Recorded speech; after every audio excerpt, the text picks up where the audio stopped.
La définition de l'indicateur doit préciser l'unité de mesure, ce qui est observé et comment la valeur de l'indicateur est calculée. Euh, donc, il faut vraiment se souvenir de ce mot-là qu'on vous a mis en jaune, c'est une unité de mesure, ça doit mesurer. Euh, la formation de l'indicateur, elle doit être neutre. L'indicateur indique le changement, mais pas la direction du changement. Et l'indicateur doit pouvoir mesurer le changement, quel qu'il soit, et dans n'importe quelle direction.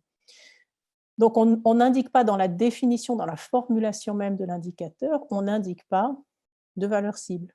On n'indique pas dans quelle direction va l'indicateur. L'indicateur, c'est juste une variable, comme on l'a dit avant, une unité de mesure.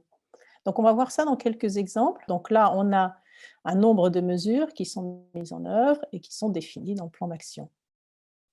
Qu'est-ce qu'on mesure? Bon, ben, on mesure, l'unité, c'est le nombre, et on mesure, c'est les mesures qui sont mises en œuvre, qui étaient définies. Là, on a un indicateur qui est correct. Par contre, là, on a un indicateur, réduction du nombre de décisions annulées par la Cour administrative suprême. Bon, mais là, on a un indicateur qui nous dit déjà réduction. Et réduction, ce n'est pas ici que ça devrait être. Ça devrait être dans la valeur de référence et la valeur cible. On va avoir une valeur de référence qui est supérieure à notre valeur cible.